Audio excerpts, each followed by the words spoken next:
Hey guys, so my wife and I recently went and got custom in-ear monitor ear molds, and we documented the whole process, and I figured it'd be valuable in case if any of you were interested in doing this process yourself. If you're not familiar with this, most in-ear monitors come with universal fit tips. So you'll see them, you can change the tips out, you can change them to small, medium, or large to kind of help fit your ear a little bit better. But with custom molds, they actually fill your ear with something that takes an impression of your exact ear, and then the tips are now fitted to exactly fit inside your ear. So it helps isolate better, it helps fit better, it helps gives you a better sound, better clarity, and stuff like that. So it's definitely worth it, especially if you're using in-ear monitors in general. So I had this done about 4 or 5 years ago. This was my wife's first time doing it. We went and, brought our cameras and documented the whole process so we can show it to you guys in case if you're interested in doing this. So we did this with my friend Gianni. He has a business in Colorado called Hammer and Anvil Hearing, but he does the custom impressions and stuff like that. We both went to school for music, and we've both been trying to do this video for a long time, so I'm glad we finally got around to doing it. So timestamps are down below if you do want to skip ahead, but I do recommend watching the whole thing just because it's an interesting process, and there's some things that you might not know that you're going to find during this video. So before we get started, I post videos like this all the time, stuff on in-ear monitors, wireless gear for musicians, find cheap stuff for musicians on Amazon, MIDI programming, how to set up in-ear monitors, stuff like that. If you're interested in seeing more videos like this in the future, don't forget to subscribe. Don't forget to ring the bell to be notified when I put out new videos. And if you find this content helpful, hitting the thumbs up button is a free way to support the channel. All right, let's go ahead and get started. Before we begin, if you are brand new to in-ear monitors, watch my beginner's guide to in-ear monitors. That's going to be very helpful. I think you can still follow along with the process of this, but if you have no knowledge of in-ear monitors or what they are, I suggest watching that video first. All right, so let's cut to us getting our in-ear monitor, custom ear molds, and asking questions with Gianni. And also, just because I'm still 14, as I was starting to put this video together, I noticed there were a ton of that's what she said moments, and I'm still 14, and you'll see them.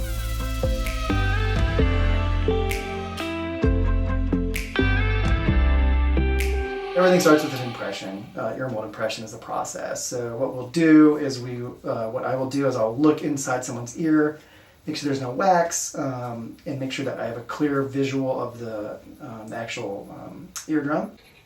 It's like a clean ear couple. Clean ear couple. Yes. The Yule duo, the clean ear couple. And then I'll place a block inside of their ear. It's called an Oto dam. Just kind of scratchy, it's uncomfortable. It has to go in a certain depth just so that we can get the two curves of the ear canal so that fits really well, and then also because it's going to actually give you the best sound quality. Okay. So most people, I try to kind of give them a little bit of a warning, like, hey, this is not going to feel great, but I've done a million of these, like, you're not going to be injured by any means. Gotcha. So that block is to just make sure that the ear mold impression does not go anywhere near the actual eardrum. It's pretty rare that it does, but it's just one of those just kind of CYA, kind of make sure that you don't injure anyone. So it's good to have it with a licensed person that can do it. Yes, don't just do it yourself. Yeah, that's the last thing you want to do. Yeah. Seriously. So the block is for cover your ass and cover your ear. CYE. Yeah, CYE, exactly. This is probably the only Uncomfortable part. Yeah, is putting this tip in there. We want it to be very deep in the ear. Yeah, that is weird. Yeah, sorry, I was going to go a little further even than that. Like right about there. Yeah. Sorry. Worst part. Not that good. It's Not the that worst comfortable. part. But... Yeah. Right about there. You okay? Yeah. It doesn't feel great, but It's not bad. You handled that way better than I did. followed by that is then the fun part where I mix together the white and pink stuff, which is called silicast, and then I put it inside of a little syringe and it goes inside of your ear. It's very cool, temperature-wise. And as it starts to shrink, you can hear kind of some sounds and you feel it kind of hard in your ear. And it's actually I would think it's kind of a fun sensation.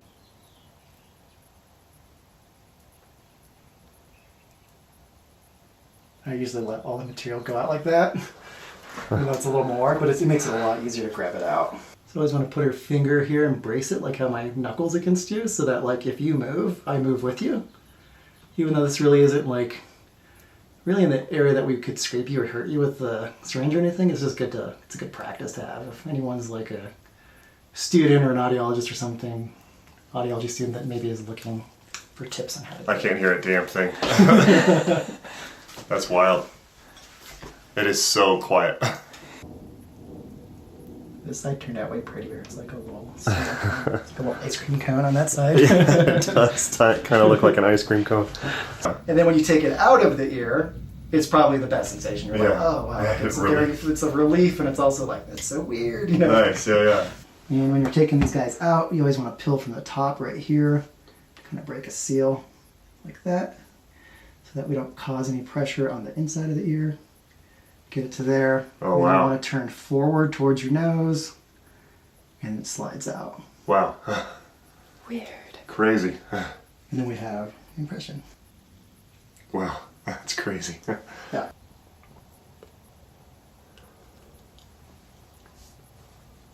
There we go. Oh. Oh, that's so weird. It feels weird coming out because it's longer than you think it would be. Mm-hmm. So I'm like, oh, like, aren't you done yet? Like, get it out of my ear. And then we send that impression to a lab, and the lab then makes either the inner monitor or they make the earplug. Typically, those are then drop shipped directly to the patient. All right, we just got him. The FedEx door, or FedEx dropped it off.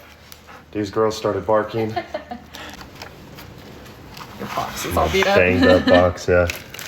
Nice. So these are those CCA ones I did a video on. Oh, there's Those are the tips now. Nice. And you can take the tips off if you want, but I'm just gonna always just leave them on. Ooh, I love it. Nice.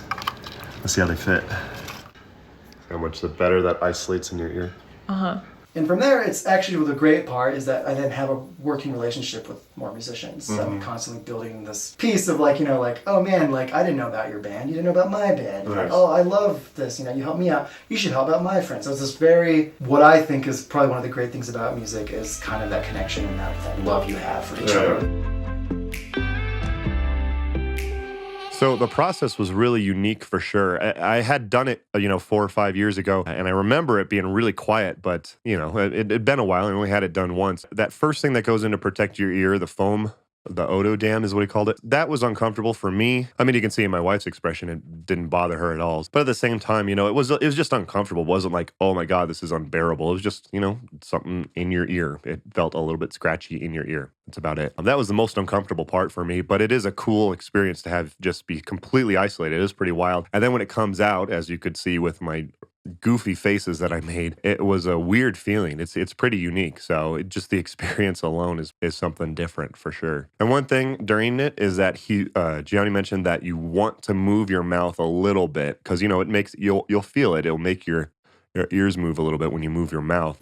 And I can tell when I move my jaw that it moves just a little bit. Yeah. But I do want that because You want it to be able to kind of for when I do sing. Exactly. If That makes it's sense. too.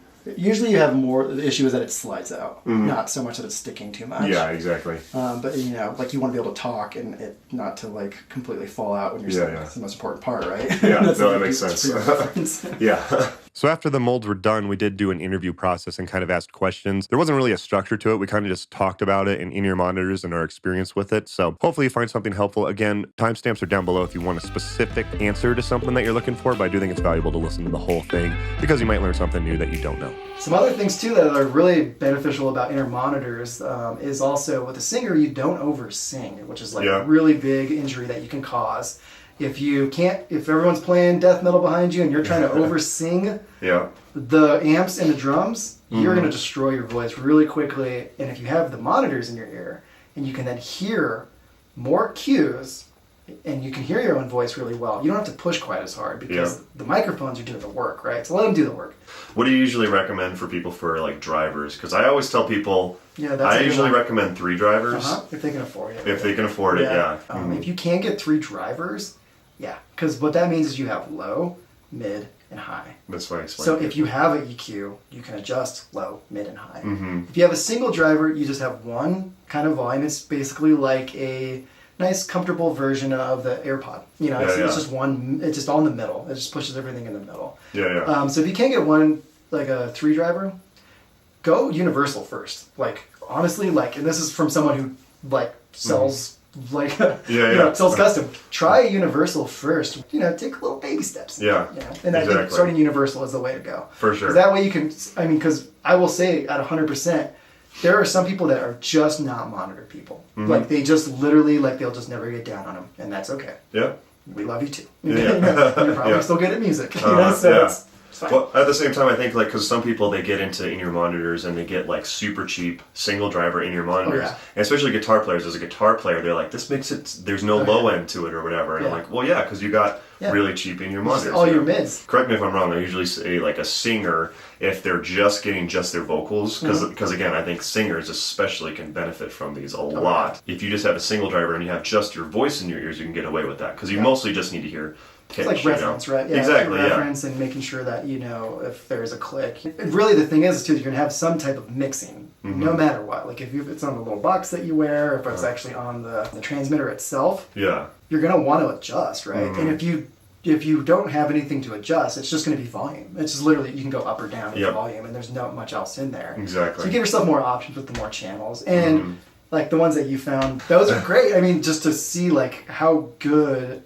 quality can be, sound quality can be for something that you just take a risk on ordering. It's going to be the best one that you can afford and the one that sounds the best to you. Yeah. And that's going to take a little bit of exploring and patience. Yeah, I definitely think in-ear monitors, I've been using them for about 4 years. I mean, I think it's one of the best things you can do for sure to help protect your hearing, and it's just so much clearer. Like if you get a good mix. Once you get the good mix. So that's kind of the caveat, right? So a lot of people get them and they're like, these are garbage. Like I'm hearing too much of my own voice, or it sounds funny.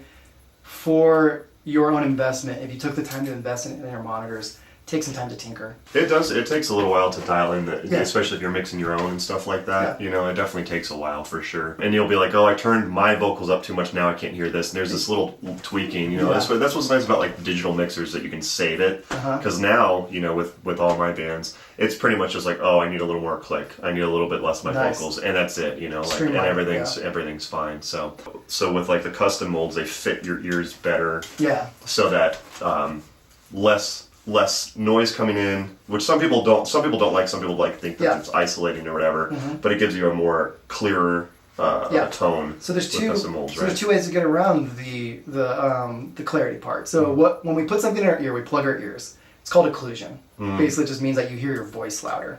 So if you plug your ears with the earplug or inner monitor, and it has no way to have extra sound going through there, your voice is going to be more booming. You're going to hear more of the volume. You're going to hear the vibration in your bones and stuff. So that's unnatural at first to people. And if you don't mix it right, it's going to be very unnatural. So the ways to get around it is that you can, in your setup of your mix, you can put just a cheap mic in the room, have it turned on so that you have a little bit of that ambient noise. That will help you get sort of a more natural thing, and you can play with that a bunch. You can move it around and kind of make it however you want it to make it sound more natural for yourself, and you can mix it through the whole band. Or you can do what you do, which is, I think, the way of the future. I think there's really a lot of the monitors are going to go this way, where they have a filter in them that allows a certain amount of decibels of actual sound in. The other option is one that I do not recommend, but people do it all the time.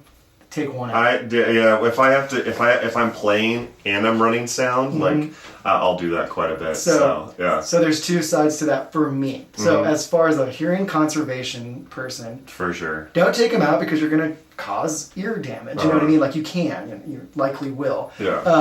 Other side of it is that like you paid for two. I know. You know what I mean? Like you paid for two. Might as well use them. Exactly. Right? So try to use the two if you can. But as a musician, and I really mean this, as a musician, save the performance. Whatever you got to do. If you got to dump both out to save the performance, do it. If you got to take one out just to get reference, do it. Because at the end of the day, the most important thing for a musician is going to be the performance. Our performance. And that's part of the reason why I really like in-ear monitors, is that it helps me. It gives me, wherever I am on the stage, I can hear myself. It's not like, okay, here's my wedge. If I go over here, I have a different mix. The second you step away from the wedge, you're out of your perfect mix. And it's funny thinking back, because the first ones I got were just like ones that didn't even go over the ear. They just go in here. And that was, that was when... And they pull down. Yeah, and we were pretty headbangy, so one headbang and it's out, so the next, I'd strum a chord and readjust it. So then I got like the ones over the ears, which helped a lot. And then I got custom tip, but it was a single driver one, so that definitely helped because it fit a lot better. And then I got my custom one, so I went from 4 different steps. That's great. I mean, that's a lot of you might have to do. Just depending on what your budget you're working with, and just just an exploration of it. But it's nice that we have YouTube and stuff like this where you can share your experience. And kind of cut some people some heartache out of it. Yeah. So that's great. So hopefully we've done that for this video. So you can find me right now. Hammer and Anvil has Instagram and a Facebook page. We'll also probably have some links in the... Yep, there'll be links in the description. Yeah, there'll be links in the description. I have an email that you can send direct questions to me if you have any questions, concerns, or interested in inner monitors or music plugs. Don't be afraid to just ask questions. Like, you don't have to commit to a purchase to ask me something. I am not an audiologist. I'm what is known as hearing instrument specialist. I'm not a doctor. Yeah. I have a state license. Sure. So I actually was trained and supervised underneath audiologists, and then I got a license. So everything that has led up to where I'm at is from a lot of really great audiologists that have taken the time to train me in this stuff, to believe in me, and to, kind of, what's the word, like, cultivate me or whatever. I guess maybe that's a good word. I don't know. But no, that makes sense. Yeah. Cool. I'll post all of the info for how to contact them down below. Links, website, socials, email, phone number, all that stuff will be in the description. Home address, social security number will be in the description. Well, thanks for doing this, man. I really appreciate it. I appreciate it. I appreciate you taking the time to do this. Yeah, of course. This is really cool. Hopefully we've answered questions if people are interested in doing something like this, because I definitely recommend it personally. I think it's one of the best investments I've made as a musician, for sure, 100%. Oh, yeah. So, cool. Bye. Bye. Yeah.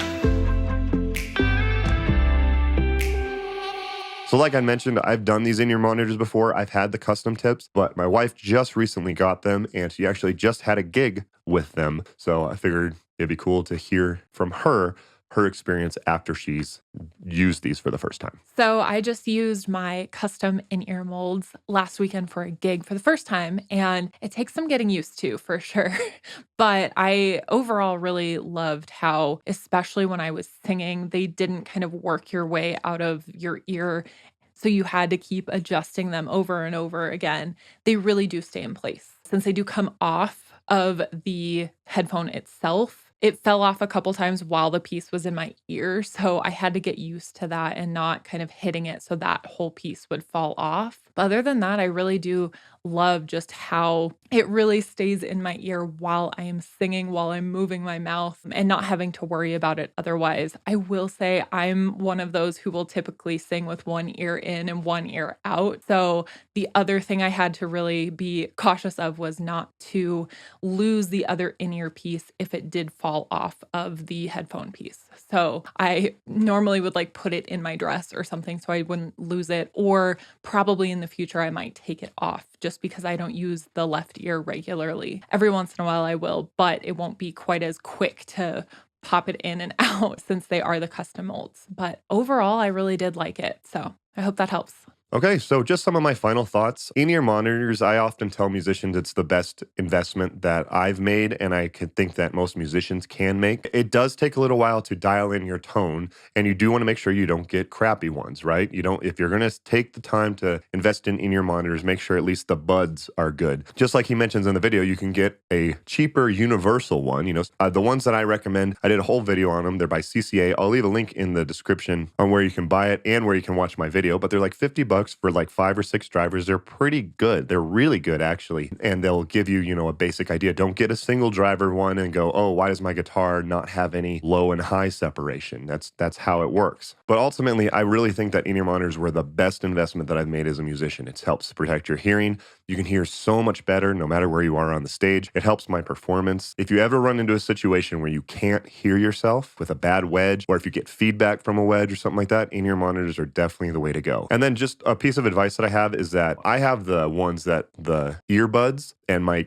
impressions are the same thing. There's no removable tip. It's all one unit and it fits directly into my ears. If you can get that, I definitely recommend that because it's just easier. You don't have to worry about moving the tip or anything like that. Personally, for me, I love those. Although if you do want to change, between different in-ear monitors and stuff like that, like you try the CCAs and you're like, oh, I don't really like those. I'm going to try another one. You obviously can't do that with one that is an all-in-one unit. So take your pick. It's up to you. I personally love my all-in-one unit. And also definitely reach out to Gianni if you are in the Colorado area. He's awesome. He's done a ton of in-ear monitor molds. I highly recommend him. All of his info will be down in the description down below. One of the first links that you'll see is how to reach him. So definitely hit him up. He knows what he's doing. He's done a lot of these. He's a great guy. I've known him for years. Highly recommended if you are looking for in-ear monitors especially if you're in the Colorado area. Check out some of the other videos that I've done. So there's a lot of videos that I've done on in-ear monitors. I have a whole playlist. You can check that out. Check out the one about the cheap in-ear monitors that I found that I use with these custom molds, the CCA ones. And I did give you a couple other options in there as well, from $20 to $50. I think they're definitely worth upgrading to. Watch my video on beginner's guide to in-ear monitors, as well as I did a whole step-by-step guide on how you can control your own mix at every show. So you have, a digital mixer, you have your in-ear monitors, and then you control the mix with your phone, with an app in your phone. I did a whole step-by-step guide on how to do that. Definitely worth knowing. And as far as if you're interested in getting an in-ear monitor system, first of all, keep in mind that you can get a wired system. You don't have to get wireless. Just, run an XLR into, a headphone amp. I did a video on the Behringer P2 versus one by Donner. They're both great. Spoiler alert, you don't even have to watch my video, but trying those out, they're like $30, and you can try having in-ear monitors with universal fit and wired to make sure that you like it. And again, give yourself time. It was weird the first few times that I did it. Just get used to having in-ear monitors as opposed to a wedge. And then as far as wireless in-ear monitor systems, so the best one for like a cheap one that I usually recommend, the Phoenix Pro ones. I've done reviews on both of them. One's a stereo, one's a mono one. Those are both awesome. I do have a discount link down below for 5% off if you use promo code ScottYuleMusic using that link. Those are definitely worth it. There is a portable one that I've reviewed by X5, which is really nice, super compact. There's a few less channels available, so you might run into problems with that one, but it's still actually a really great unit. I actually just had my bass player use it over the weekend. It worked great. So those are kind of the cheaper ones. The next level up is the Shure PSM 300, which I did a whole video on that. And then just recently I did a video on the Sennheiser EW300, which is the main one that I use, and that's kind of definitely a higher end one. So that's basically it. If you guys found this video helpful, just do me a favor, hit the like button. I hate asking for it. YouTubers hate asking for it, but it truly does help the algorithm and feed the YouTube algorithm gods and recommend my video and channel to more people. So I definitely appreciate it. Check out some of those videos by clicking the links on your screen now. Also check out the playlist I have on in-ear monitors. Don't forget to follow me on my social media pages at Scott Yule Music on Instagram, Facebook, and Twitter. Leave a comment down below with your experience with in-ear monitors. Definitely curious if you guys have any in-ear monitor custom molds or anything like that. Don't forget to like and subscribe. Thank you guys again for watching, and I'll see you next time.